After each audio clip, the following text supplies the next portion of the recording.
We want Damar Hamlin to be healthy. Do we want him back on the football field? Of course we do. But that's not the main thing right now. I'm not a crier, but like I've never cried so hard in my life, man. Just to know like my nephew basically died on the field and they brought him back to life. I mean, that's just heartbreaking. Right now at 11, stadiums across the country lit up in Buffalo blue tonight as we wait for an update on the injured Bills player. If you're not seeing blue, you're hearing messages of hope from Cincinnati to New York. Hundreds holding prayer vigils across the country. All for one man, Damar Hamlin. More than 24 hours ago, he was taken off the Bengals field in an ambulance after going into cardiac arrest. Tonight, there are no fans, but people rooting for a man fighting to survive. Hamlin is still at the University of Cincinnati Medical Center tonight. Thanks for joining us. I'm Yolanda Harris. And I'm Andrew Kinsey. The NFL says that game will not be rescheduled this week. We start our coverage tonight in Buffalo, New York, where 10 TV's Richard Solomon attended a prayer vigil for Hamlin.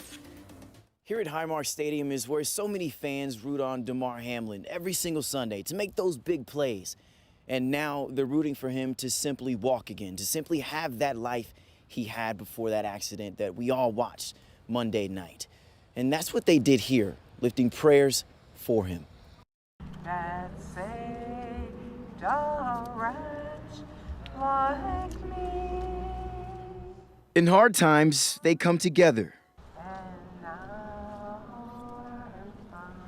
On Tuesday night, battling the rain, they stood shoulder to shoulder during Damar Hamlin's biggest challenge. Right now, Damar is still in critical condition. Trust in God, he will be back.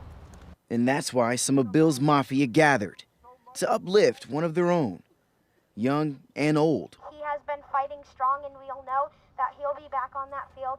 Including Chelsea Oyer, who met Damar last training camp. He's a fantastic human being, and you know his parents and his little brother should be proud, and he needs to just stay strong and just keep fighting for it.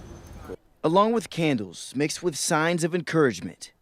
Every day in 3 seconds, give a thought to him, give a prayer to him. They prayed for him to recover, to be able to have his life back again. To the players and their fans, it's bigger than the game of football. It's a community.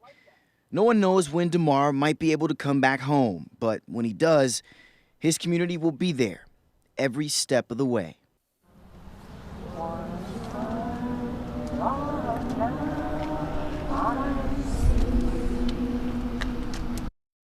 And I'm told this is far beyond the game of football at this point. Fans just want Damar to be able to walk again, to be able to leave that hospital and be healthy once again. For now, reporting in Buffalo, I'm Richard Solomon. Back to you. Now, the uncle of Hamlin just spoke to reporters hours ago about his nephew's condition. Dorian Glenn was outside the hospital in Cincinnati where Hamlin is being treated. He's sustained some damage to his lungs, and they're working to try to remedy that, and they got him on a ventilator to help with the breathing too, just to take some of the strain off his lungs so they can heal and recuperate. Well, his heart had went out, so they had to resuscitate him twice. They resuscitated him on the field before they brought him to the hospital, and then they resuscitated him a second time when he got to the hospital. Glenn says he is still sedated because doctors believe it will give him a better chance at healing.